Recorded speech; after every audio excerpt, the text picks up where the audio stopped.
அது ஒரு பெரிய விஷயம். ஏன்னா இன்னைக்கு எவ்வளவுதான் வேலைகள் இருந்தாலும் அந்த ஒரு வேலையை பொருட்படுத்தாம இந்த ஒரு இடத்துக்கு வந்ததுக்கு, இந்த கேஸ்ட்ரால் பேசிக்ஸ் ட்ரைனிங் வந்ததுக்கு உங்க எல்லாருக்கும் என்னோட நெஞ்சார்ந்த நன்றி. கேஸ்ட்ரால் சார்பாக நன்றி, வணக்கம். இப்போ உங்களுக்கு வந்து இந்த பிஎஸ்சிக்ஸ் உங்களுக்கு எல்லாருக்கும் தெரிஞ்ச விஷயம்னா, இந்த பிஎஸ்சிக்ஸ்ல உங்களுக்கு நிறைய அனுபவங்களை வந்து கற்றுக் கொடுக்கறதுக்கு நிறைய ஆசிரியர் பெருமக்கள் என்னைய மாதிரி இருக்காங்க. அவங்களுக்கும் இந்த நேரத்துல என்னோட நெஞ்சார்ந்த நன்றியை தெரிவிச்சுக்கிறேன். உங்களுக்கு வந்து இந்த பிஎஸ்சிக்ஸ் வந்து நிறைய விஷயங்களை கற்றுக் கொடுத்துருக்கு. இப்ப நான் வந்து பழைய வண்டிகளுக்கும் பிஎஸ்சிக்ஸ் வண்டிகளுக்கும் நிறைய வித்தியாசங்கள் இருக்கும் கண்டிப்பா. சார் இதெல்லாம் வந்து தொடர்ந்து நிக்குமா நிலைக்குமா அப்படின்லாம் நம்ம கூட கேள்வி வரும். ஏன்னா அவங்க ஈஸியை போய் மாத்தணும். ஈஸியம் பிரச்சனை தான். முதல் சிடிஐ யூனிட் மட்டும் மாத்தினா போதும். இப்பதான் அந்த ஈஸியுமே டோட்டலா மாத்துற மாதிரி வருது. அப்ப அந்த பிஎஸ்சிக்ஸ் வந்து ஆரம்பத்துல அப்படிதான் இருக்கும். உங்களுக்கு கஷ்டமா இருக்கிற மாதிரி தான் இருக்கும். அவங்க ஈஸியா மாத்துற மாதிரி இருக்கு. சார் கார்பரேட்டர் மாத்திட்டு ரொம்ப பெட்டரா இருக்கு அப்படின்னால கம்பெனி என்ன பண்ணாங்க, கார்பரேட்டர் மாத்தினாங்க பிஎஸ்சிக்ஸ்லயே. அது எந்த வண்டின்னு தெரியுமா? Pulsar carburettor sir. பஜாஜ்ல வந்து இப்ப சிடி 100, பஜாஜ்ல இப்ப பல்சர் 150 வந்து மாத்தினாங்க. ஏன்னா இந்த அப்டேட் இருக்குன்னா நீங்க கொஞ்சம் ஃபீல் பண்ணீங்கல்ல, சார் கார்பரேட்டரா இருந்தா பெட்டரா இருக்கும் அப்படின்னு சொல்லிட்டு. அதனாலதான் அவங்க வந்து பழையபடி கார்பரேட்டருக்கு போனாங்க. அதுலயும் வந்து பாத்தீங்கன்னா நீங்க திரும்ப அதுல என்ன ஒரு ப்ராப்ளம் சொல்றீங்க, வண்டி அடிச்சு ஓடுது சார், அந்த சிடி 100லயே ப்ராப்ளம் இருக்கு சார் அப்படின்னு சொல்லி சொல்றீங்க. அது ஒன்றும் ப்ராப்ளம் கிடையாது. பிஎஸ்சிக்ஸ்னா நீங்க என்ன நினைச்சீங்க அப்படின்னா அது வந்து சென்சார் வண்டி பிரச்சனை அப்படின்ட்டு. சிடி 100 இருக்கட்டும், இப்ப வரக்கூடிய கார்பரேட்டர் வெஹிக்கிள்ல உங்களுக்கு அதுல டிபிஎஸ் சென்சாருக்கு பின்னாடி வந்து ஒரு ஏர் ஸ்க்ரூ கொடுத்துருக்காங்க. இது எத்தனை பேருக்கு தெரியும்?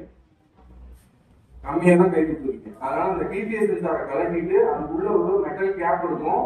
அந்த கேப் பூ அலங்கி இருக்கும். அதை கலட்டிட்டு உள்ளுக்குள்ள வந்து பாத்தீங்கன்னா அந்த ஏர் ஸ்க்ரூ உள்ள மறைஞ்சிருக்கு.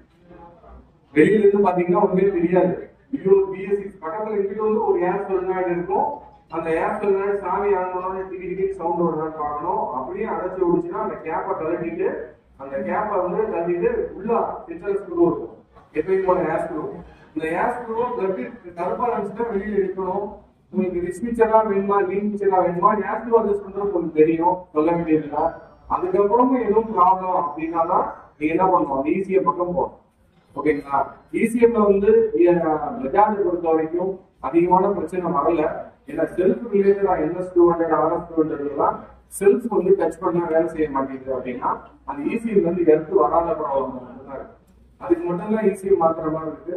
இல்லைன்னா மித்தபடி வந்து ஈசிஎம் அடிக்கடி மாத்திர ப்ராப்ளம் வந்து மித்த வாகனங்கள்ல தான் இருக்கு. ஹோண்டால அதிகமா இருக்கு. அந்த ஹோண்டா அதிகமா இருக்கிறது காரணம் வந்து நிறைய பிரச்சனைகள் உங்களுக்கே தெரியும். அந்த எக்ஸ்ட்ரா லைட் மாட்டீங்கன்னா ப்ராப்ளம் வரும். இப்ப நீங்க எல்லாரும் வந்து எப்படி ஒற்றுமையா இருக்கீங்களோ அது மாதிரி இப்ப நீங்களே யாரு மெக்கானிக்ஸ். நீங்க மெக்கானிக்கா இருக்கீங்க. மெக்கானிக்காவே இருக்கணும்னு நினைக்கிறீங்களா இல்ல அதுக்கு அடுத்தபடி ஏறணும்னு நினைக்கிறீங்களா? அடுத்தபடி என்னது? டெக்னீஷியன். ஓகேங்களா? எல்லாம் டெக்னீஷியனா மாத்துறதுக்கு நான் முயற்சி செஞ்சுட்டு இருக்கேன். அதுக்குதான் வந்து இந்த பிஎஸ்சிக்ஸ் ட்ரைனிங் கையில எடுத்து பண்ணிட்டு இருக்கேன். இது இலவசமா பண்ணிட்டு இருக்கேன். இந்த நான் வந்து ஒரு சேவையா பண்றத தயவுசெய்து கொச்சப்படுத்தாதீங்க. என்னோட வாழ்வாதாரத்தெல்லாம் இழந்துட்டு தான் நான் இங்க இந்த பிஎஸ்சிக்ஸ் வந்திருக்கேன். ஏன்னா நான் வந்து கோர்ஸ் இங்க இருந்து 98ல இருந்து டிராவல் ஆகி ஜிஎம் வரைக்கும் இருந்துட்டு இந்த கீழே இறங்கி மேல போகும். ஸ்கேனர் போட்டு டக்கிங் கிளியர் தான், ஃபர்ஸ்ட் எடுத்தோட கிளியர் தான். அது என்ன வருது இருக்கான்னு தகவலை கூட போய் பார்க்க மாட்டான். எடுத்தோட அடிச்சு நவுட்டுறான் அவனை. அது போல கிளியர் பண்றான் அவனை அப்படின்னு உடனே அவனை கிளியர் பண்ணிட்டு சார் போயிருச்சு சார், திரும்ப கொஞ்சம் தூரம் போயிட்டு வந்தாலும் திரும்ப வந்துடும். அது என்னன்னா கிளியர் பண்றவங்க அடுத்து திரும்ப இதே ப்ராப்ளம் திரும்ப வரும். அதனால ப்ராப்ளத்தை வந்து ஃபர்ஸ்ட் எதனால ப்ராப்ளம் வருது, அது எங்க போய் நீங்க பார்க்கணும் அப்படின்றத பார்க்கணும். கிளியர் பண்றதுக்கு முன்னாடி சாவியை ஆன் பண்ணிட்டு நீங்க என்ன பண்ணணும், சாவியை ஆன் பண்ணிட்டு கொஞ்சம் வெயிட் பண்ணுங்க. வந்துடும். வண்டியை ஸ்டார்ட் பண்ணாம கிளியர் பண்ணுங்க. கிளியர் பண்ணிட்டு அதுக்கப்புறமா வந்து ஸ்டார்ட் பண்ணீங்கன்னா எம்ஐ லைட் ஆஃப் ஆயிடும். எம்ஐ லைட் ஆஃப் ஆகலன்னா திரும்ப இந்த ப்ராசஸ் திரும்ப பண்ணணும். இப்ப இந்த என்னென்னலாம் ப்ராப்ளம் வருது, இப்ப நாங்க போர்டுல காமிச்சிருக்கிறது போன உடனே வேகமா எடுக்காது. கம்பெனில இருந்து சீக்கிரட் தான் வெளியே வருதுடா அப்படின்னு. மாப்பிள்ள எடுத்துக்கூடா நீ எடுத்து எனக்கு அனுப்புற மாப்பிள்ள அப்படின்னா. ஆனா இதை விட ஏகப்பட்ட தரவுகள் வந்து நம்மகிட்ட இருக்கு. எல்லா வித இறக்கோடும் என்கிட்ட இருக்கு. கவலையே படாதீங்க, உங்களுக்கு இதை விட நிறைய எரக்கோட காமிக்கிறேன். புரியுதா? உங்களுக்கு இந்த எரக்கோட சிகேபி சென்சார்னா 30335.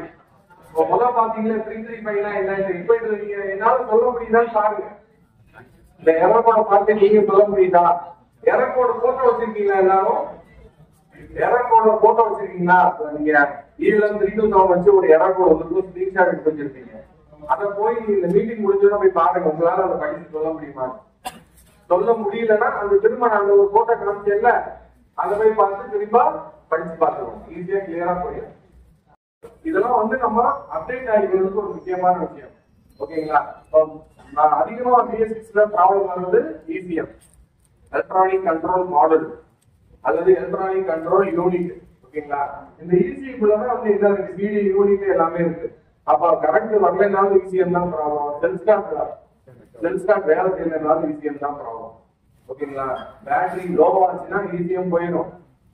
கஷ்டப்பட சொல்லுங்க. பெட்ரோல் கம்மியா ஓட்டினாங்கன்னா பம்பு போயிடும். பேட்டரி லோல ஓட்டினாங்கன்னா ECM போயிடும்.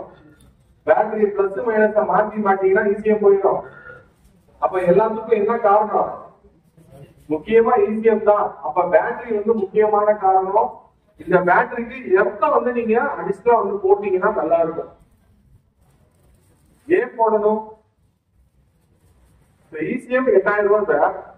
சப்போஸ் அவங்க கடையில வேலை பார்க்குற பையனும் யாரோ தவறு பண்ணிட்டாங்க, எக்ஸ்ட்ரா ஆரம் எப்பயும் போல அந்த பையனுக்கு எக்ஸ்ட்ரா ஆரம் மாட்ட தெரியும், எக்ஸ்ட்ரா லைட் மாட்ட தெரியும், எப்பயும் போல மாற்றேன்னு சொல்லி SICல போய் கொடுத்துட்டான். அடுத்த செகண்ட் ஹோண்டால வந்து போயிடும். யூனிகான் ஷைன் எதுனாலும் அடுத்த செகண்ட் போயிடும் ECM. அப்ப என்ன பண்ணணும்? செப்பரேட்டா ஒரு லைன் ஃபியூஸ் மூலியமா கொடுத்து ஒரு ஒன் வே டைவர்ட் போட்டு கொடுக்கணும்.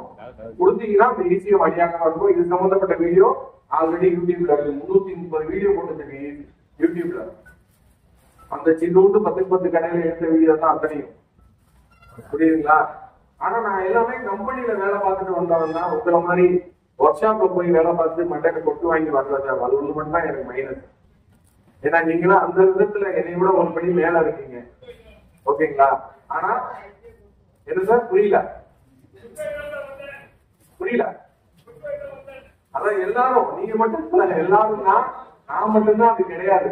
ஓகேங்களா? ஆனா உங்களுக்கு எந்த ஒரு ப்ராப்ளம்னாலும் தயவுசெய்து BS6 வண்டி அட்டன் பண்ணுங்க. நிறைய விஷயங்களை கத்து கொடுத்துக்கிட்டே இருக்காது. அதே மாதிரி எலக்ட்ரிஷியன் தயவுசெய்து அனுப்பாதீங்க. முடிந்த வரைக்கும் நீங்க பாருங்க. அவங்க சப்போஸ் மாத்தி ஏதாவது வேலை பார்த்துட்டாங்கன்னா உங்களுக்கு அந்த ECM அடியாயிடும். அதாவது வேலை பார்த்து கொடுப்பாங்க, திடீர்னு திரும்ப ப்ராப்ளம் வந்துச்சுன்னா நீங்க எலக்ட்ரிஷியனை போய் பாப்பீங்களா? உங்க மேலதான் கம்ப்ளைண்ட் வரும். அப்ப நீங்க அதை செஞ்சீங்கன்னா திருப்தியா செய்யலாம்.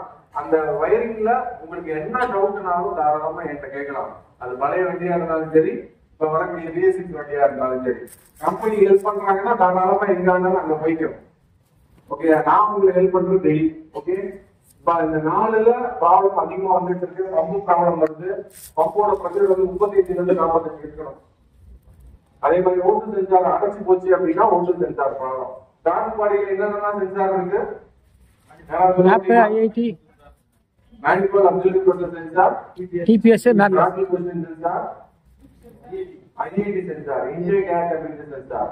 ஓகேங்களா? இன்னொரு சென்சார் இருக்கா? இன்னொன்னு மேப் சென்சார். அதான் IIT மேப் TPS சொல்லியாச்சு. அவ்வளவுதான். நீ இன்னொரு சென்சார் சொல்லாதீங்க. அது மேல இருக்கிறது idle air control valve, IACD, duty solenoid valve, stepper motor அப்படின்னு நிறைய பேர் கொண்டு அழைக்கிறாங்க. ஓகேங்களா? இப்ப அவ்வளவுதான். இதுக்கப்புறம் வந்து ஒரே ஒரு இன்ஜெக்டர் இருக்கும், அவ்வளவுதான். இப்ப இதுல ஏதாவது ப்ராப்ளம் வந்துச்சு அப்படின்னா பெட்ரோல் கார்பன் டெபாசிட் அதிகமாச்சுன்னா உங்களுக்கு ப்ராப்ளம் வரும். அப்ப நீங்க டாக்குமெண்ட் கண்டிப்பா போகும். அந்த OPD ஸ்கேனர் பயன்படுத்தி எப்படி வந்து ஸ்கேன் பண்ணலாம் அப்படின்றதுதான். உங்களுக்கு வந்து இந்த OEM ஸ்கேனர் வந்து கம்பெனில இருக்கும். அந்த கம்பெனி வந்து அவங்க எல்லா ப்ராப்ளத்தையும் பார்த்து அவங்களே சரி பண்ணிக்குவாங்க. ஆக்சுவேஷன் டெஸ்ட்னு ஒண்ணு இருக்கும். அந்த ஆக்சுவேஷன் டெஸ்ட் அவங்களே பண்ணிடுவாங்க. அது எப்படி பண்றாங்க எல்லாமே ஒரு செப்பரேட் வீடியோ வரும். அதுல நீங்க பாருங்க DSC கப்ளர் எப்படி கனெக்ட் பண்றது, எங்க இருக்கும், அது எப்படி எல்லாமே உங்களுக்கு இந்த வீடியோல வரும்.